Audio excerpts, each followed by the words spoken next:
Ya Allah. Terus bagaimana hubungan dengan anak saya yang sekolah di pesantren, Pak? Ini mau nanya. Yang ketiga adalah zakat hewan ternak. Bismillah. Dan yang keempat adalah zakat perdagangan. Assalamualaikum warahmatullahi wabarakatuh. Alhamdulillah hamdan katsiran thayyiban mubarakan fi kama yuhibbu rabbuna wa yarda. Pemirsa Fatwa TV, alhamdulillah kita sore ini bisa berjumpa lagi di program live interaktif Bekal Muslim. Nah, Bekal Muslim yang membahas tentang seputar permasalahan atau pernak-pernik ekonomi ya, seperti ekonomi kontemporer atau ekonomi bermacam-macam tentang ekonomi bisa ditanyakan di program ini di 021 212 32333. Saya ulang ya. Untuk pendengar radio yang tergabung dalam RVC 021 212 32333. Nah, alhamdulillah Ustadz Arifin Badri atau Dr. Arifin Badri sudah bersama kita di sini. Alhamdulillah, mari kita sapa kepada Ustadznya ya. Assalamualaikum warahmatullahi wabarakatuh, Ustazana. Waalaikumsalam warahmatullahi wabarakatuh. Kaifa halak Ustaz? Kaifa halak Ustaz? Ahlan wa marhaban. Iya, alhamdulillah Ustaz. Iya Ustaz. Alhamdulillah kami libur panjang nih. Nah, oke, ketemu lagi ya. Kepanjangan Ustaz liburnya. Iya. Iya Ustaz. Kepanjangan, keenakan. Jadi gini Ustaz, iya kita udah lama libur. Nah, butuh suntikan asupan nasihat lagi dari antum Ustaz mengenai ini Ustaz. Ekonomi sudah mulai bergeliat. Jakarta sudah mulai macet. Pasar luar biasa, Ustaz. Kembali sempat habis lebaran sepi sebentar, terus ramai lagi. Tolong kami diberi nasihat, Ustaz, agar kami tuh selalu ingat bahwa bermuamalah nanti ada hisapnya. Nah, tolong Ustaz ya, nasihat singkat untuk kita semua di sini. Barakallahu fiik, tafadhal masykurah. Baik, barakallahu fiik Pak Pongki ya. Iya. Alhamdulillah, wassalatu wassalamu ala Rasulillah wa ala alihi wa ashabihi wa man walah, amma ba'du. Kaum muslimin, pemirsa Fatwa TV dan penyimak radio dimanapun Anda berada. Puji dan syukur tentu pertama yang harus kita panjatkan kepada Allah Azza wa Jalla atas segala yang terjadi. Hiruk pikuknya pasar ataupun sepinya pasar, semua itu adalah karunia dari Allah Subhanahu wa Ta'ala. Bila kemarin pasar sempat sepi, para pedagang mengeluh turunnya omset penjualan mereka, minimnya pendapatan, bahkan banyak karyawan yang terpaksa dirumahkan atau bahkan diputus kontrakkan oleh perusahaan ataupun usaha-usaha yang mempekerjakan mereka sebelumnya. Ataupun saat ini ketika semua orang atau banyak orang sudah mulai beradaptasi dengan kondisi baru, mulai yang di PHK, yang dirumahkan, sudah mulai menemukan pola hidup baru dengan berwirausaha dan mencari pekerjaan, walaupun dikatakan oleh banyak orang dengan pekerjaan serabutan. Maka semua itu terjadi atas izin Allah Subhanahu wa Ta'ala. Sepatutnya kita meneladani Nabi SAW yang senantiasa memuji kepada Allah dalam segala kondisi beliau. Ketika beliau mengalami kondisi-kondisi yang sesuai dengan harapan, beliau mengatakan dan memanjatkan puji di surga kepada Allah dengan mengatakan alhamdulillah alladzi bi ni'matihi tatimmu shalihat. Segala puji hanya layak dan hanya pantas dipanjatkan kepada Allah Azza wa Jalla, yang dengan kenikmatan dan kemurahannya segala yang baik, segala yang terasa nyaman itu dapat terwujud. Sebaliknya di saat kita saat ini belum menemukan pola baru, belum menemukan solusi baru bagi mata pencaharian kita, atau dengan tanda lain kita masih berstatus sebagai pengangguran, belum jelas mau bekerja apa, mencari penghasilan apa, maka percayalah, Allah Subhanahu wa Ta'ala tidak pernah lelah untuk mendengar doa Anda. Allah tidak pernah lelah untuk memberi rezeki kepada Anda. Allah juga tidak pernah kehabisan. Allah tidak pernah merasa mengalami krisis dalam urusan rezeki hambanya. Pujilah Allah Subhanahu wa Ta'ala dengan mengatakan alhamdulillah ala kulli hal.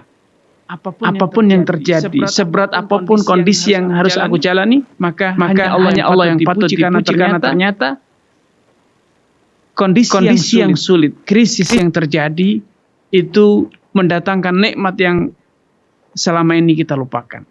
Kita selama ini mengira bahwa kita kuasa, kita dikdaya, kita mampu dan kita memiliki. Krisis ini membuktikan bahwa kita adalah manusia yang tidak punya apa-apa. manusia yang tidak berdaya, hamba yang senantiasa butuh pada pertolongan Allah. Andai nikmat digugahnya kesadaran dalam diri kita, ditumbuhkannya introspeksi dalam diri kita untuk menyadari bahwa kita adalah hamba Allah yang selalu butuh pada karunia Allah, dinilai dengan harta, niscaya kita tidak akan kuasa membelinya dengan harta, tidak bisa dinilai dengan materi. Karena itu patut kita untuk senantiasa mengatakan alhamdulillah ala kulli hal, apapun yang terjadi. Saya dan kita semuanya terus bergelimang dalam nikmat dan karunia Allah Subhanahu wa taala. Salah satunya adalah digugahnya jiwa kita untuk sadar mengakui ketidakberdayaan kita, kelemahan kita, sehingga kita terbebas dari kesombongan, terbebas dari keangkara murkaan, terbebas dari terperdaya dengan nikmat dunia, atau kita tergugah dari euforia dunia, bahwa dunia tidak abadi, dunia tidak kekal, yang kekal hanya Allah Subhanahu wa taala. Nasihat yang kedua yang sepatutnya kita renungkan dan kita camkan bersama untuk kemudian menjadi obor dalam hidup, bahwa seburuk apapun yang terjadi, kita itu terbukti masih sangat beruntung, lebih beruntung dibanding banyak orang lain. Di saat sulit kita yang kita alami hari ini, di saat kita mengalami kesulitan, sepatutnya kita rajin melihat kepada orang yang lebih sulit dibanding kita, kepada orang yang lebih susah hidupnya dibanding kita, agar kita bisa mengoptimalkan, bisa memaksimalkan, dan bisa mensyukuri nikmat Allah yang masih tersisa. Terlalu banyak kalau kita hitung, terlalu banyak kalau kita inventaris nikmat Allah yang masih bisa kita nikmati hari ini. Salah satunya adalah nikmat negeri kita aman, tentram. Kita bisa hidup tentram di kampung halaman kita, berbadan sehat, kemudian kita masih bisa makan hingga kenyang. Rasulullah bersabda, "Man asbaha aminan fi sirbihi mu'afan fi badanihi indahu qutu yaumihi ka'annama hizat lahu dunya bihadzafiriha." Siapapun yang di pagi hari, setiap pagi hari dia masih merasa aman di kampung halamannya, dia bangun tidur tidak ada yang ditakutkan, dia tidur pun tidak ada yang perlu dikhawatirkan, tidak ada ancaman yang mengancam dirinya, badannya sehat walafiat, dan masih bisa dia menyantap makanan yang mengenyangkan dirinya. Maka kata Nabi, 3 ini adalah kunci kenikmatan dunia. Aman, sehat badannya, dan masih bisa kenyang. Masih ada yang mengenyangkan, mengganjal lapar kita. Kata Nabi, ka'annama hizat lahu dunya bihadzafiriha, seakan-akan dia telah menguasai dunia beserta isinya. Karena tanpa 3 hal ini, tidak adalah arti dunia ini. Anda boleh punya harta triliunan rupiah, emas segede gunung, tapi ketika negeri Anda tidak aman, Anda tidak akan bisa menikmati secuil pun emas yang Anda miliki. Atau ketika jasad Anda dipenuhi dengan penyakit, semua sendi Anda menyebabkan Anda mengerang kesakitan.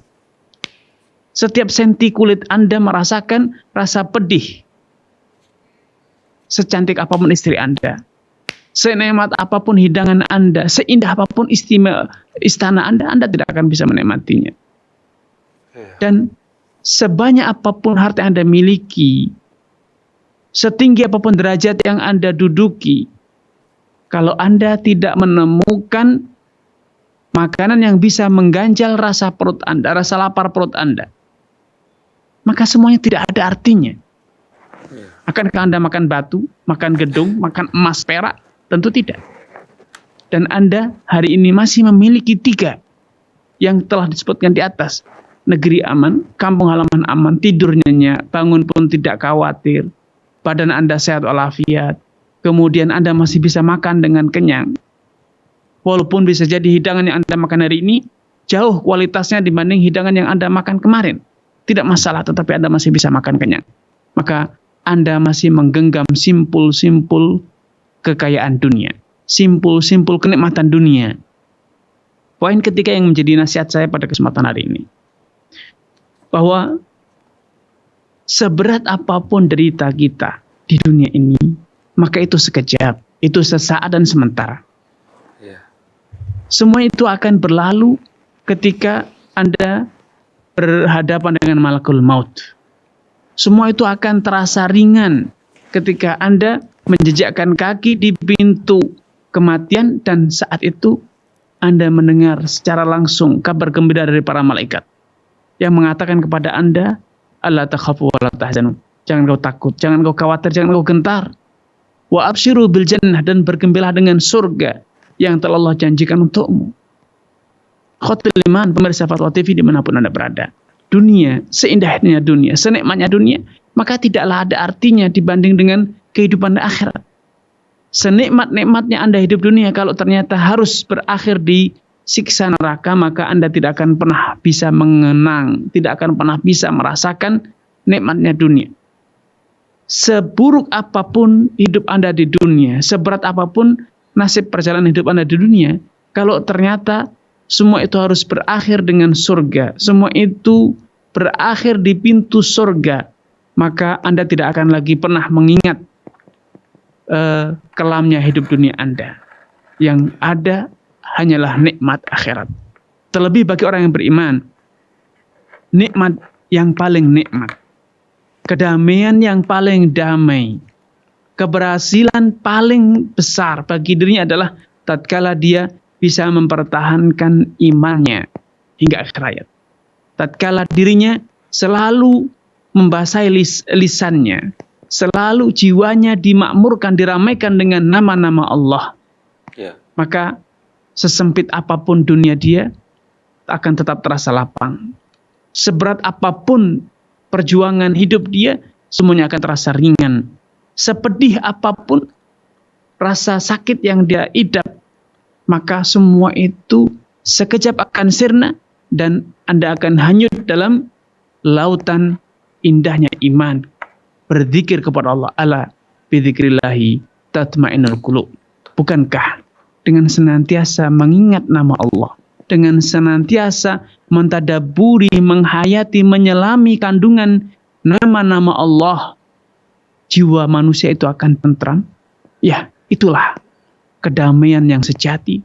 Tatkala Anda memberikan asupan iman dalam jiwa Anda, derita raga tidak akan lagi terasa. Tatkala jiwa Anda bahagia dan damai sentosa dengan iman kepada Allah Subhanahu wa taala. Wallahu taala. Masya Allah, barakallahu fikum Ustaz atas nasihatnya, singkat dan padat ya. Insya Allah semoga Allah memberikan kita pemahaman yang baik atas apa yang sudah antum sampaikan kepada kita semua di sini. Baik Ustaz, kita boleh mulai pertanyaan yang pertama Ustaz? Baik Pak Bangge. Baik, dari Umar Khotob. Wah, nama penyanyi Umar Khotob nih Ustaz. Namanya keren, Banten Pak. Kota. Banten Kota Sangerang. Baiklah. Assalamualaikum warahmatullahi wabarakatuh. Ustaz Arifin izin bertanya Ustaz. Saya punya kasus kredit mobil dengan sebuah finance lembaga keuangan konvensional. Sudah 2 tahun negosiasi untuk pelunasan pokok hutang di 140,3 juta, tapi tidak disetujui. Angsuran di stop selama negosiasi. Selama negosiasi kemarin ke finance tersebut. Kemudian dengan pimpinan remedial, ketemu dengan pemimpin remedial. Kemudian coba negosiasi lagi, tapi cukup alot. Akhirnya disetujui, tapi nilainya 145 juta. Nah Ustadz, bagaimana dengan sisanya? Selisih dari 140 juta ke 145 juta itu. Apakah ini saya melakukan riba? Mohon nasihatnya ya Ustadz. Baik. Barakallahu fiik wa tabakumullah kepada saudara Umar Al-Khattab. Semoga Allah SWT senantiasa menambahkan taufik kepada Anda, keluarga dan juga seluruh pemirsa dan penyimak radio dimanapun Anda berada. Yang wajib dilakukan bagi orang yang berhutang dan yang memberi hutang adalah mencukupkan diri dengan pokok hutang. Tidak boleh memberi tambahan, tidak boleh meminta tambahan. Ya. Karena setiap pertambahan dalam hutang piutang itu adalah riba. Kullu qardin jaranafan fa riba. Setiap pertambahan dalam hutang itu adalah riba. Keuntungan yang didapat dari hutang atau piutang itu adalah riba, walaupun itu nominalnya sangat kecil. Namun tentu seperti dalam pepatah, kalau memang mala yutraku julluhu la yutraku kulluh. Kalau memang Anda tidak bisa mengoptimalkan negosiasi sehingga Anda betul-betul terbebas dari riba, maka minimal beban riba Anda tidak seberat kemarin sehingga Anda bisa segera melunasinya. dibanding Anda harus memikul beban riba yang masih mungkin 200 juta atau 170 juta, tentu itu akan lebih panjang lagi. Kalau memang ini adalah usaha maksimal Anda, maka segerakan lunasi hutang Anda, cicilan Anda, agar Anda segera terbebas dari riba. Dan yang lebih penting dari itu, segera dan bulatkan penyesalan dalam diri Anda bahwa Anda menyesali dosa yang telah terjadi, dan juga kuatkan tekad Anda untuk tidak mengulangi lagi cicilan-cicilan riba semacam itu. Ya. Serta perbanyaklah istighfar kepada Allah Subhanahu wa taala. Wallahu taala alam. Masya Allah, barakallahu fikum. Semoga Mas Umar Khattab bisa paham apa yang sudah disampaikan Ustadz Arifin. Baiklah Ustadz, pertanyaan kedua dari Aisyah dari Sumatera Utara, Kabupaten Serdang, Bedagai, Indonesia. Assalamualaikum warahmatullahi wabarakatuh Ustadz Arifin. Saya mau bertanya, apakah uang anak yatim itu keponakan yang masih umur 11 tahun, dia belum bisa menggunakan uang tersebut. Namun pamannya meminjam uangnya untuk buka usaha. Akan dikembalikan katanya jika anak itu usianya 15 tahun. Apakah itu boleh ya Ustadz? Dan apakah uang tadi harus dibagi hasil usahanya jika berhasil? Perjanjian di awal sih cuma pinjam ya Ustadz. Karena ada yang mengatakan harus bagi hasil kalau uang pinjam untuk usaha. Mohon nasihatnya ya Ustadz. Barakallahu fikum. Baik. Barakallahu fiik kepada saudari Aisyah di Serdang ya. Semoga Allah SWT menambahkan taufik kepada Anda, keluarga, dan juga seluruh pemirsa Fatwa TV dimanapun Anda berada. Memang Allah SWT telah menggariskan wala taqrabu malal yatimi illa billati hi ahsan. Janganlah engkau mendekati harta anak yatim kecuali dengan cara-cara yang terbaik, bukan sekedar cara yang baik. Bagaimanakah cara terbaik itu? Cara yang terbaik adalah cara yang kalau kita lakukan, harta anak yatim tidak menjadi berkurang. Harta anak yatim tetap utuh dan sebisa mungkin bertambah. Namun ketika kita menjadikan harta anak yatim itu berada dalam kondisi win-win ya, setengah-setengah, bisa untung bisa rugi, maka tentu ini bukan cara yang terbaik dalam mengelola dan menjaga harta anak yatim. Ya, tidak sepatutnya harta anak yatim kita jadikan modal untuk uji coba usaha. Ya, kalau memang dari pihak wali anak yatim tersebut ingin agar harta anak yatim tidak habis terbelanjakan, tidak habis untuk membiayai hidup anak yatim, maka investasikan kepada orang-orang yang memang usahanya sudah jalan dan sudah lancar, betul-betul terbukti sudah mendatangkan hasil. Jangan digunakan untuk uji coba usaha yang belum terbukti sukses. Ya. Di kanan kiri kita banyak pengusaha-pengusaha yang sudah berhasil membuktikan diri bahwa usaha yang dia kelola menghasilkan. Usaha yang dia jalani mendatangkan keuntungan. Maka seharusnya wali anak yatim kalau memang ingin mengelola anak itu dan harta anak itu dan menginvestasikannya, investasikan kepada orang yang betul-betul sudah terbukti sukses usahanya. Adapun ketika harta itu dipinjam dengan janji kalau sukses akan dikembalikan, namun dari pertanyaan tidak diungkapkan bagaimana kalau ternyata gagal. Nah, kalau gagal tidak diungkap. Nah, ketika orang sukses, banyak yang dengan ringan mengembalikan modal, mengembalikan pinjaman. Kenapa? Bagi dia tidak berat karena usaha yang dia kelola, yang dia jalankan dengan modal dari harta yatim itu sudah menghasilkan sehingga dia bisa berikan cicilan atau bahkan mungkin dia bisa lunasi dari hasil usaha dia, apalagi tadi jangkanya cukup panjang ya, cukup panjang, ada 3,5 tahun atau 4 tahun. Nah, tentu ini waktu yang sangat cukup untuk mendapatkan keuntungan yang bisa mengembalikan modal. Tetapi harusnya ada kejelasan bagaimana kalau gagal. Itu pertama. Kemudian kedua, seharusnya ketika paman, ini status paman itu seharusnya dialah, kalau itu paman dari jalur ayah, maka dialah yang sejatinya sebagai wali ya. Sejati wali untuk mengelola dan menginvestasikan, menjaga harta anak yatim tersebut. Tidak sepatutnya dan juga tidak elok sebagai seorang paman pengganti ayah kemudian mengeksploitasi, memanfaatkan harta keponakannya. Seharusnya dia lebih peduli bagaimana menjaga anak-anak tersebut dan mengelola hartanya agar bisa berkembang ketika nanti keponakannya itu dewasa. Saatnya menerima harta itu bukan hanya menerima pokoknya tapi juga menerima Hasil. pengembangannya.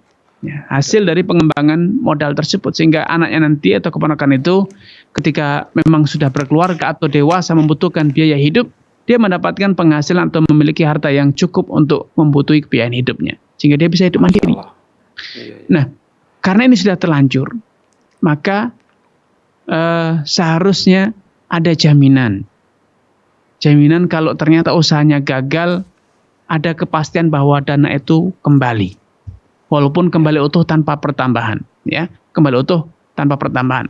Dan saya tidak menyarankan kalau konsep kerjasama adalah bagi hasil karena usaha paman ini belum terbukti berhasil, ya belum terbukti berhasil, sehingga potensi gagal itu masih sangat besar. Apalagi bila ternyata pada penggunaan dana ini dilakukan secara sepihak, bukan karena pertimbangan kepentingan anak yatim, tapi karena kepentingan kebutuhan pamannya. Kalau ini yang terjadi, maka hilang keberkahan dan potensi Allah SWT tidak meridhai usaha paman tersebut sehingga ada kemungkinan usaha itu akan gagal.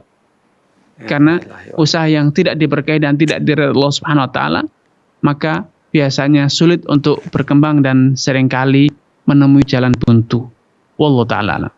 Masya Allah, barakallahu fikum Ustaz, seperti itu ya. Jadi ya menjadi paman harusnya bisa lebih mengayomi ya Ustaz, ya, fisik dan Betul. semua finance dan kebutuhan segala macamnya. Baiklah, pertanyaan berikut Ustaz dari Abu Nizar di United Arab Emirates. United Emirates Arab. Nah, baiklah, pertanyaan seperti ini. Assalamualaikum warahmatullahi wabarakatuh, Ustadz Arifin. Pertanyaannya seperti ini Ustadz, saya ingin bertanya, apakah hukumnya mengikuti fintech, FINTECH, fintech dalam kurung pemberian modal secara online? Apakah diperbolehkan atau termasuk riba Ana meminjam uang atau modal kepada petani atau peternak melalui perantara perusahaan fintech? Setelah 1 tahun modal tadi akan dikembalikan sejumlah yang dipinjamkan ditambah 20% dari hasil keuntungan petani atau peternak tersebut. Apa hukumnya ini ya Ustadz? Apakah riba atau tidak? Mohon nasihatnya. Baik. Barakallahu fiik wa athabakumullah. Semoga Allah Subhanahu wa taala senantiasa menampakkan taufik kepada Anda, keluarga dan juga seluruh pemirsa dan penyimak radio dimanapun Anda berada. Skema kerjasama atau bagi hasil permodalan dalam Islam itu bukan hanya berbicara tentang kalau terjadi keuntungan maka Anda akan mendapatkan pengembalian modal utuh plus persentase keuntungan sekian persen. Ya. Dan tetapi juga berbicara tentang kalau ternyata terjadi kegagalan, gagal usaha, apa dan tanggung jawab masing-masing. Sebagai pemodal, maka harusnya ada tanggung jawab. Ketika terjadi gagal usaha, pemodal harus siap modalnya menjadi susut, berkurang, bukannya bertambah, justru malah berkurang. Dan poin kedua, dalam skema kerjasama harusnya pemodal mengetahui berapa persen kontribusi modal dia terhadap unit usaha yang dijalankan. Karena banyak para pemodal ketika mengetahui bahwa dia harus menanggung modal mayoriti, ya, mayoritas modal dari dana dia pikir-pikir ulang. Tapi ketika dia hanya menanggung sebagian atau dia share ikut store modal berapa persen, mungkin 20%, sehingga risikonya dia tidak terlalu fatal, maka banyak orang yang berani. Nah, ini harusnya diperjelas. Berapa persenkah porsi modal Anda dalam unit usaha tersebut? Sehingga Anda tahu seberapa besar risiko yang harus Anda pikul dan seberapa besar potensi keuntungan yang harus Anda dapat. Yang ketiga, poin dari permodalan. Dalam permodalan Islam, seorang bukan hanya berpikir bahwa ketika nanti unit usaha selesai, dia mendapatkan pengembalian modal 100% modal yang dia setorkan kembali, dan kemudian dia mendapatkan bagi hasil berupa nominal uang dalam persentase tertentu dari pembagian keuntungan yang didapat. Karena namanya unit usaha itu ada aset, ya. Ketika dia setor modal 100 juta misalnya, 100 juta ini akan diwujudkan dalam bentuk aset.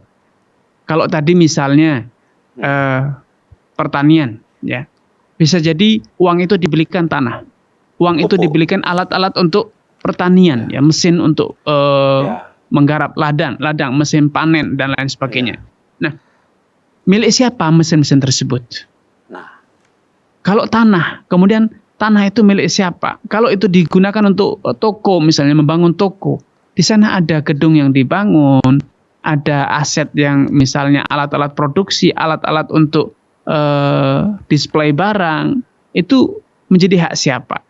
Kemudian ada lagi juga capital gain, apresiasi pasar terhadap unit usaha yang dijalankan.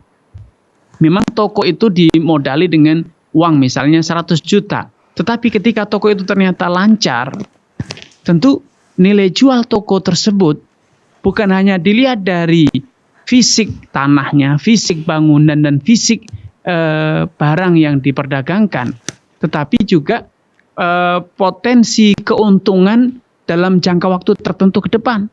Biasanya dalam jual beli saham, orang akan mengapresiasi hingga 10 tahun.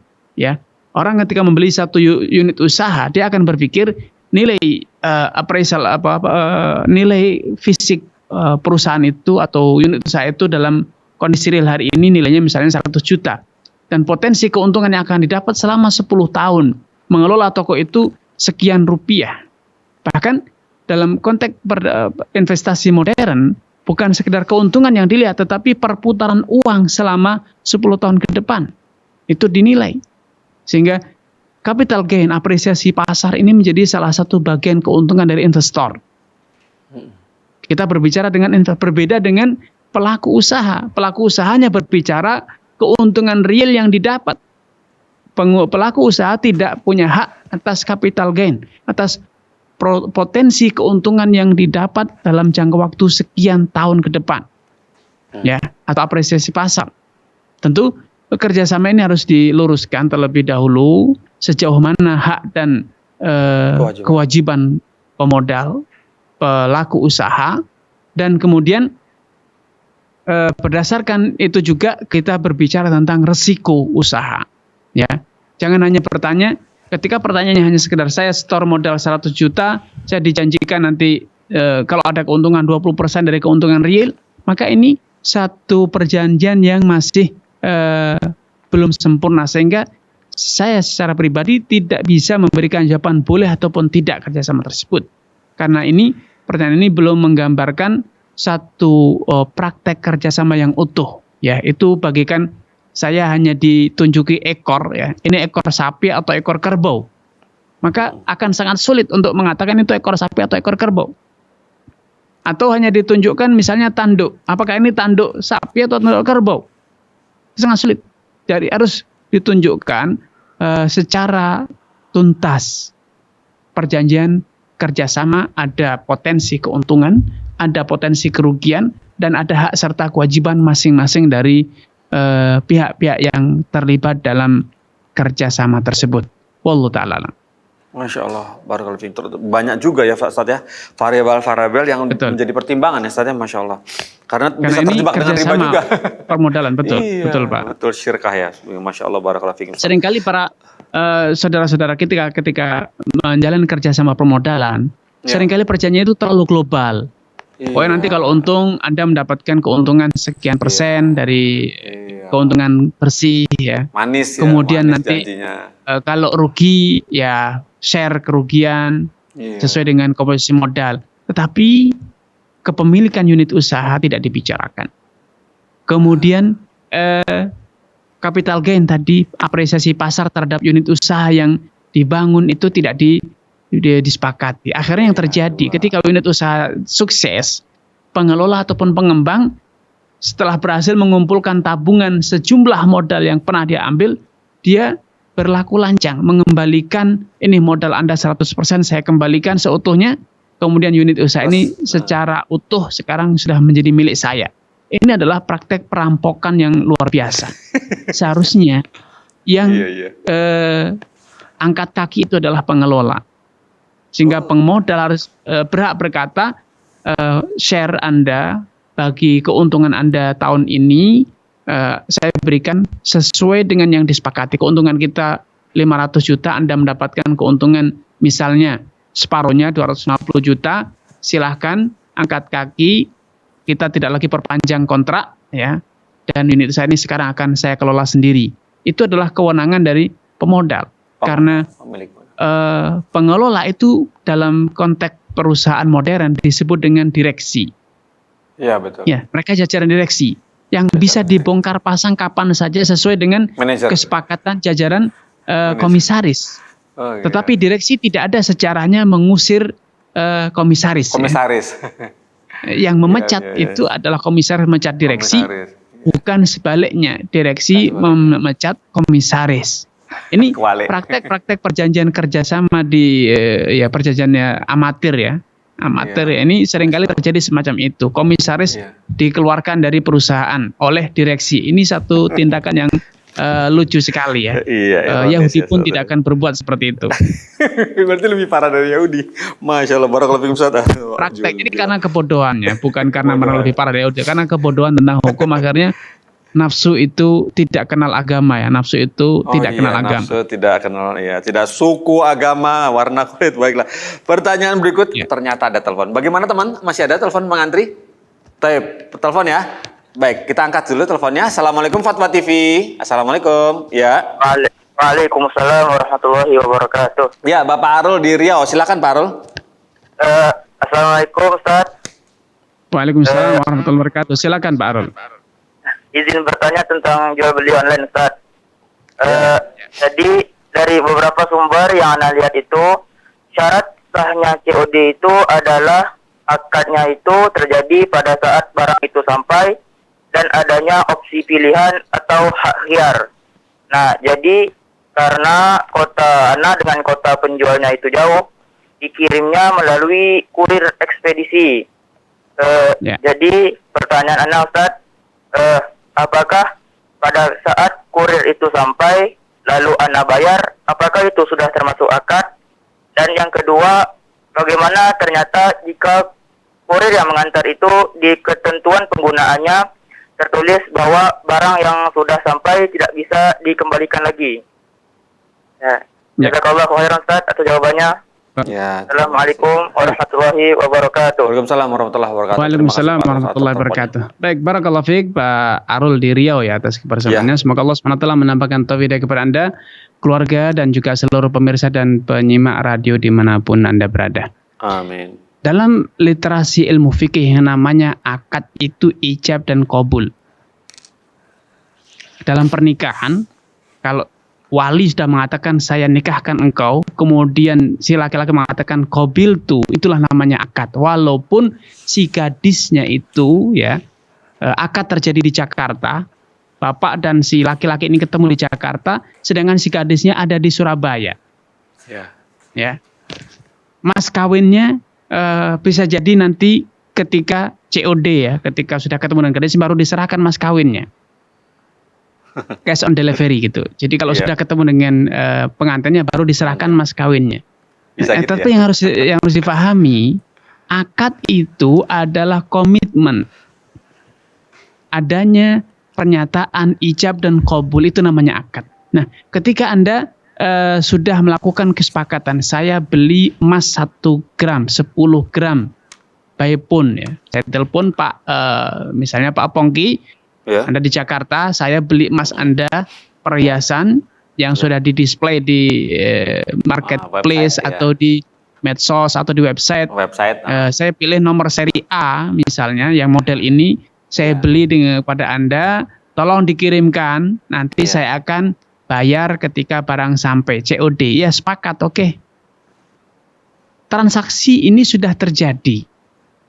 Kesepakatan antara penjual dengan pembeli ini sudah terjadi ketika telepon ini terputus, selesai. Dan itu sudah final mengikat.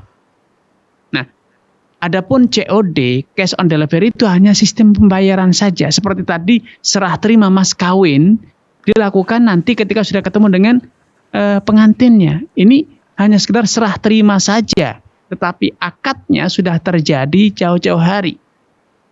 Nah, sehingga kalau dalam transaksinya itu COD itu dilakukan pada objek emas, dibeli dengan mata uang rupiah misalnya, maka ini disebut dengan jual beli emas non tunai dan itu riba hukumnya.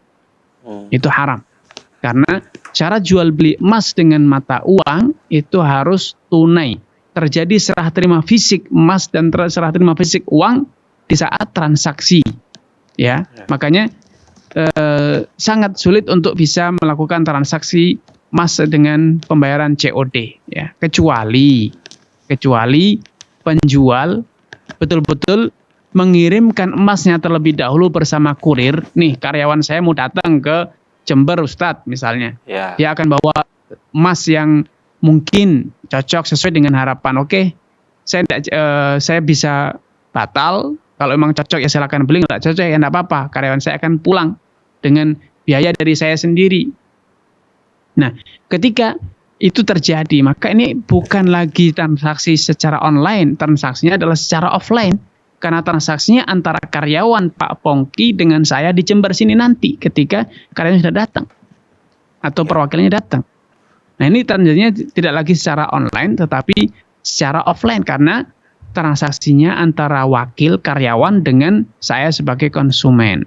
Ya, ini memungkinkan untuk terjadinya transaksi lintas kota, walaupun sejatinya bukan lintas kota karena sejatinya penjual mengirimkan kurirnya, mengirimkan perwakilannya ataupun karyawannya untuk mendatangi pembeli atau dengan skema door to door, ya. Jadi penjual mendatangi rumahnya pembeli. Tapi kalau transaksinya itu barang yang tidak dipersyaratkan tunai karena bukan komoditi riba, misalnya jual beli pakaian anak, pakaian istri, sayang anak, sayang istri Pak Pongki ya, atau makanan dibeli dengan uang, maka tidak masalah dengan skema COD. Saya beli dan kirimkan barangnya, nah, kalau sudah datang nanti saya bayarin, maka ini tidak masalah. Wallahu ta'ala alam. Barakallahu fiikum Ustaz, seperti itu ya, kecuali emas tidak boleh. Baiklah, barakallahu fiikum Ustaz. Kecuali Mas Kemudian, Pongki. Itu dia tuh. Jangan dulu kalau sekarang ya. Kalau Mas Pongki jangan dijual ya. Jangan dijual, jangan. Barakallahu fiikum. Juga Ustaz Arifin nggak boleh jual juga. Buat Fatwa TV aja. Barakallahu fiikum Ustaz. Pertanyaan berikut dari Eris Riso. Eris Riso di Riau, Pekanbaru. Oh, Riau ini. Baiklah, Assalamualaikum Ustaz Arifin. Mau tanya, apakah software termasuk yang bisa diwakafkan? Sebenarnya prinsip wakaf untuk seperti ini bagaimana ya Ustadz? Tolong nasihatnya. Barakallahu fiik. Baik, dari saudara Risau ya. Eris spasi Riso. Iya, Eris di Riau. Oke. Eris dari Riau, baik. Barakallahu fiik, jazakumullah kepada saudara Eris di Riau atas kebersamaannya. Semoga Allah SWT menambahkan taufik kepada Anda, keluarga dan juga seluruh pemirsa Fatwa TV dan penyiar radio dimanapun Anda berada.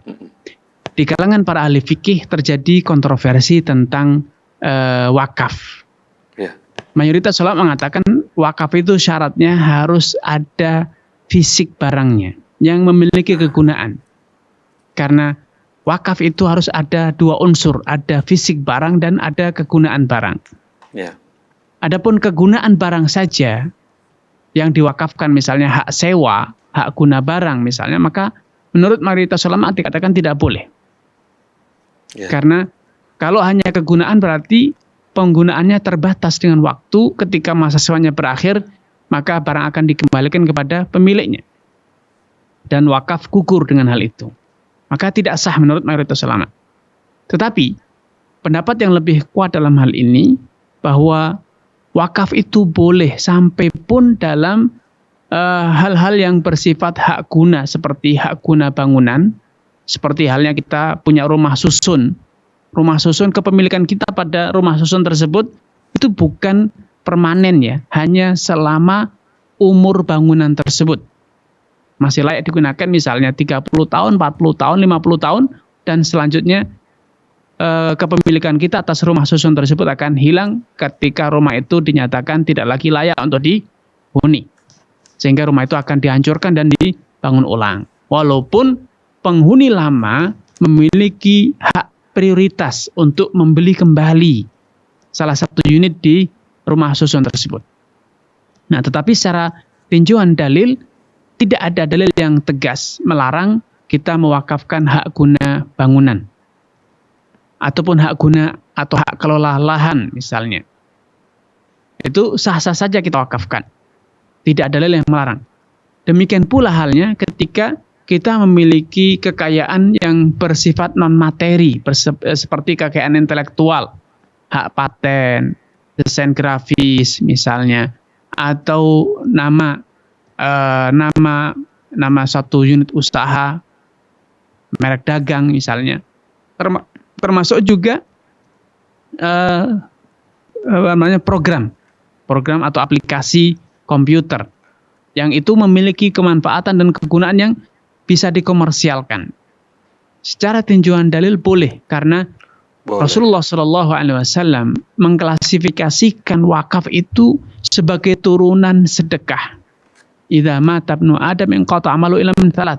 Kalau manusia itu mati, pahala seluruh amalannya terputus kecuali dari 3. Salah satunya adalah pahala sedekah jariah, sedekah yang terus digunakan dan dimanfaatkan sehingga pahalanya terus mengalir seiring dengan pemanfaatan sedekah yang berkesinambungan tersebut. Nah, aplikasi program itu termasuk kekayaan yang pemanfaatnya bisa berkesinambungan. Ya, bisa 10 tahun, bisa 5 tahun, karena seperti halnya bangunan ketika kita mewakafkan masjid. Masjid itu tidak akan berlangsung selama-lamanya. Dia hanya dimanfaatkan selama masih layak untuk dihuni, selama masih layak untuk digunakan. Tatkala takmir masjid merasa sudah tidak layak dihuni karena sempit, karena sudah tidak nyaman, penduduk sudah semakin banyak, masjidnya masih kecil, akan segera dibukar walaupun bangunannya masih kuat. Dan tidak ada satupun ulama yang mengatakan pemukaran itu berarti menggugurkan wakaf, atau wakaf yang akan dibukar pada tempo waktu tertentu itu tidak sah. Tidak ada satu ulama pun yang mengatakan demikian. Karena itu tidak masalah insya Allah mewakafkan software selama itu software yang halal kita beli atau kita buat sendiri dan memiliki kegunaan yang halal, ya, bisa disewakan, bisa dijual, atau bisa digunakan sebagai salah satu software yang mendukung kegiatan-kegiatan dakwah. Wallahu ta'ala. Barakallahu fikum Ustaz, seperti itu ya jawabannya. Boleh untuk mewakafkan software. Baiklah, saat ini sudah ada penelpon baru, coba kita tanya. Assalamualaikum warahmatullahi wabarakatuh. Fatwa TV. Waalaikumsalam warahmatullahi wabarakatuh. Ya, dari Ibu siapa di mana? Dengan Umu Ami di Sumatera Barat. Ya, Umu Ami di Sumatera Barat. Silakan Ibu. Ya, ini Ustadz, saya adalah salah seorang pengurus dari koperasi gitu Pak. Kebetulan saya ketua di KPN, Koperasi Pegawai Negeri di salah satu instansi gitu. Dulu ada yang mengatakan kalau walaupun koperasi, walaupun bank itu sama, kalau menerapkan sistem bunga itu haram gitu, riba gitu ya Ustaz ya. Kemudian saya bertanya pada salah seorang katakanlah Ustadz lah gitu, gimana caranya kami mau bayar honor pengurus kalau nggak ada itu. Tapi katanya kita boleh ambil misalnya untuk jasa pungut gitu, bukan persentase dari pinjaman. Akhirnya kami tetapkan di RAT, setiap yang meminjam itu ada jasa administrasi jasa pungut lah gitu istilahnya, 50.000 per bulannya. Walaupun dia minjam berapa, walaupun 5 juta, 50 juta, terserah berapa minjam. Yang jelas jasa pungutnya itu setiap bulannya itu 50.000 gitu. Jadi tidak persentasi dari pinjaman. Karena kita juga ngasih honor untuk bendahara gaji yang nolongin motong gaji gitu Ustaz ya. Kemudian dari yang jasa upah pungut ini ada dibayarkan untuk honor pengurus dan pengawas. Kemudian ada juga lebihnya gitu. Kita jadikan THR setiap tahunnya. Kalau masih ada lebih kita jadikan SHU gitu, sisa hasil usaha. Nah, sekarang ada lagi dari teman-teman yang berpendapat tetap aja itu riba katanya gitu. Ya, jadi kalau memang yang seperti ini pun riba, kami mohon gimana supaya koperasi ini tidak riba gitu Ustaz. Tapi kita bisa dapat uang untuk bayarkan honor pengurus dan pengawas gitu Ustaz. Baik. Ya pertanyaannya Ustaz. Terima kasih. Assalamualaikum warahmatullahi wabarakatuh. Assalamualaikum warahmatullahi wabarakatuh. Waalaikumsalam. Baik, barakallahu fiik wa athabakumullah kepada Ani di Sumatera Barat ya, atas kebersamaannya. Semoga Allah SWT menambahkan taufik hidayah kepada Anda, keluarga dan juga seluruh pemirsa dan penyimak radio dimanapun Anda berada. Para ulama membagi usaha atau kegiatan manusia, aktivitas manusia yang berkaitan dengan ekonomi menjadi dua kelompok besar. Kegiatan-kegiatan yang bersifat komersial seperti jual beli, sewa menyewa, produksi, perdagangan, ini halal untuk adanya keuntungan, untuk profit taking ya, untuk praktek-praktek mengambil keuntungan. Profit taking ini boleh, karena memang itu adalah akad-akad yang secara syariat, legal secara syariat dibolehkan untuk adanya pengambilan keuntungan. Tetapi ada akad-akad yang bersifat sosial. Secara syariat ini merupakan akad yang telah ditetapkan sebagai akad sosial. Salah satunya adalah utang piutang. Ya. Utang piutang itu adalah akad sosial yang tujuannya adalah tolong menolong, meringankan, membantu saudara kita yang sedang kesusahan.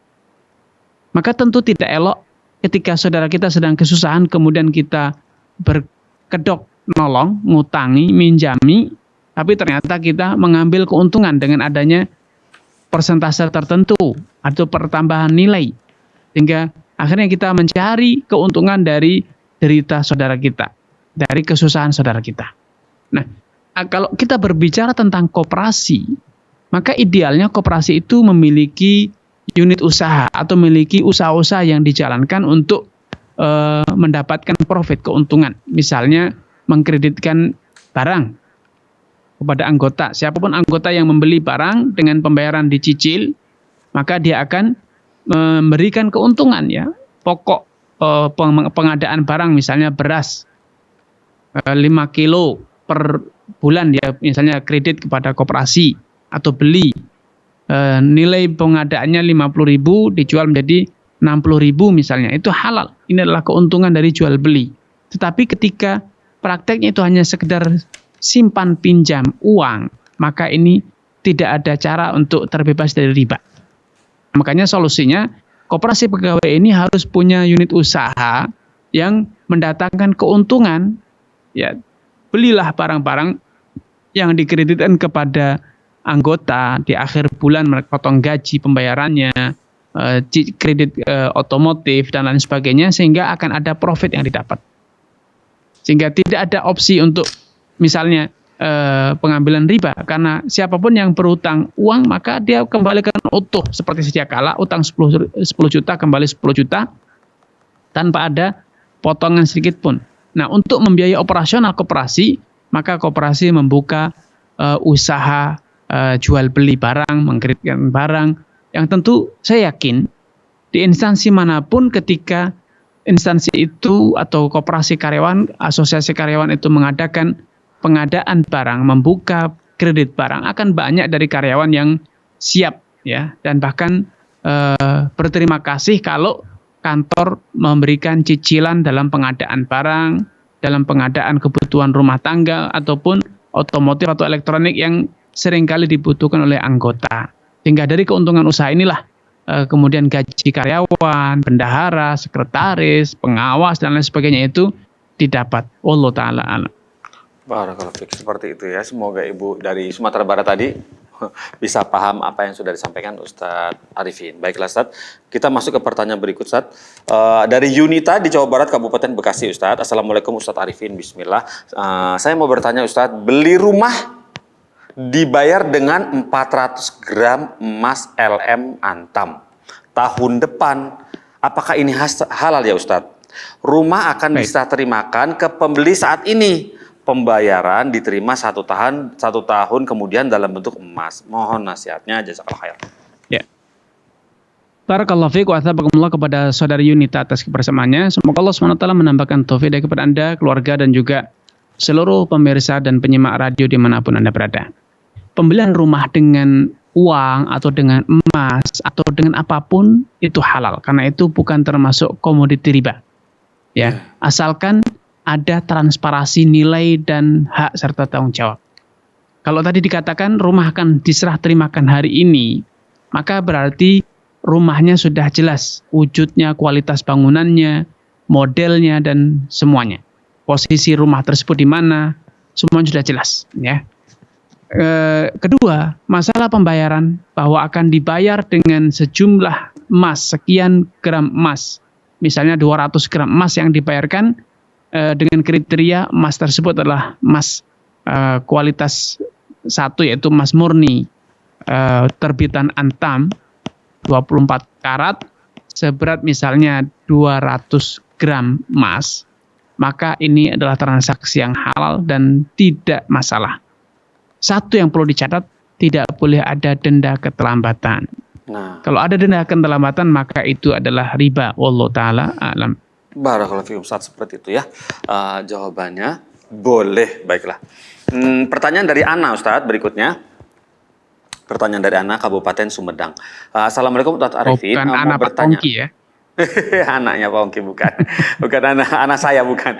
Jawa Barat Kabupaten Sumedang. Assalamualaikum Ustaz Arifin, mau bertanya, apa hukumnya berinvestasi dalam uang dolar? Dalam uang dolar. Jadi membeli dolar di rekening bank, kemudian saat nilai rumah tinggi dijual kembali rupiah. Begitu juga sebaliknya. Jazakumullah khairan. Baik. Barakallahu fiik wa athabakumullah kepada saudari Ana di Subang ya, atau Sumedang. Ya. Semoga Tahu semoga Allah SWT menampakkan taufik kepada Anda, keluarga, dan juga seluruh pemirsa Fatwa TV dan penyimak radio dimanapun Anda berada. Investasi dalam bentuk emas, investasi dalam bentuk mata uang asing itu secara prinsip halal. Asalkan praktek jual belinya benar-benar real ya, bukan fiktif.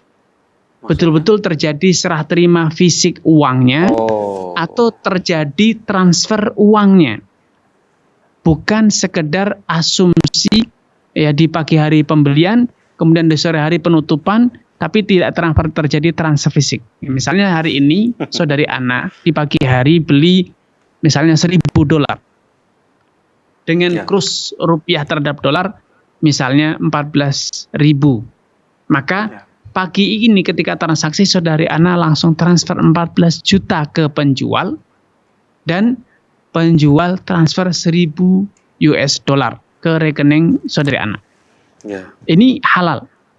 Ya, walaupun fisik uangnya tidak diserah terimakan secara keras pada serah terima tangan ya, tetapi rekening itu sudah mewakili, seperti halnya brankas ataupun kotak di rumah kita ya. Ketika tolong serahkan saja, letakkan di situ uangnya. Kemudian kita letakkan lagi uangnya di keranjangnya. Dia itu halal karena itu keranjang kita, itu rumah kita. Seperti halnya rekening itu keranjang kita, tempat kita menyimpan uang. Sehingga kalau transaksinya betul-betul tunai, sehingga ketika beli saya transfer uang, penjual transfer uang dan masuk ke rekening kita, maka ini halal. Walaupun nanti ketika selang berapa hari terjadi kenaikan kurs, ya, rupiah terus merosot, dolar terus naik. Kemudian saya jual, sehingga saya mendapatkan keuntungan. Saya jual lagi dolarnya, mendapatkan rupiah yang lebih banyak. Dan ketika nanti kurs dolar turun, saya beli lagi dolar dengan cara yang sama, maka itu halal, tidak masalah. Itu halal, tidak masalah. Tapi ketika hanya sekedar spekulasi saja, ya, saya beli 100.000 US Amerika di pagi hari, dan saya hanya bayar DP saja. Saya bayar misalnya hanya senilai 1.000 US saja. Di pagi hari, kemudian di sore hari di penutupan pasar, saya jual lagi dolar yang saya beli. Secara hitung-hitungan atau data, saya punya 100.000 US dollar. Tetapi secara fisik di rekening saya hanya ada $1.000. Di sore hari 100.000 itu saya jual lagi, termasuk dengan cara mentransfer yang 1.000 tadi ke rekening pembeli. Nah, ini tidak terjadi tunai ya, transaksi mata uang secara non tunai, dan ini adalah riba nasi'ah dan itu hukumnya haram. Wallahu ta'ala alam.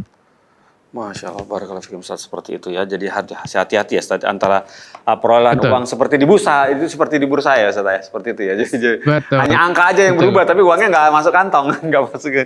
Nggak pernah masuk rekening kita, betul. Nah, iya makanya itu dia, barakallahu fikum Ustaz. Ini waktu masih ada berapa menit teman-teman? 3 menit? Oh, cukup dicukupkan. Baiklah, Ustaz. Alhamdulillah jawaban antum kepada Ibu Ana di Sumedang, Ustaz, mentuntaskan acara kita sore hari ini. Barakallahu fiik. Barakallahu fiik. Semoga Allah menjaga ilmu yang pada antum, yang ada pada kemudian Amin. menjadi Antum berkah, kadzalik. yang bermanfaat untuk kita semua Amin. yang ada di sini. Barakallahu fiikum, Ustaz. Baiklah, boleh saya tutup acaranya, Ustaz? Taib ahlan san Pak. Baiklah. Tafadhol. Alhamdulillah. Pemirsa Fatwa TV, tuntas sudah acara kita sore hari ini. Insya Allah kita dipertemukan lagi oleh Allah di pekan depan ya, bersama Ustadz Dr. Arifin Badri Hafizahullah Ta'ala. Insya Allah ya. Kemudian kita tutup acara ini dengan kafaratul majelis. Subhanakallahumma wa bihamdika asyhadu an la ilaha illa anta astaghfiruka wa atubu ilaik. Wassalamualaikum warahmatullahi wabarakatuh. Ya Allah. Terus bagaimana hubungan dengan anak saya yang sekolah di pesantren, Pak? Ini mau nanya. Yang ketiga adalah zakat hewan ternak. Dan yang keempat adalah zakat perdagangan.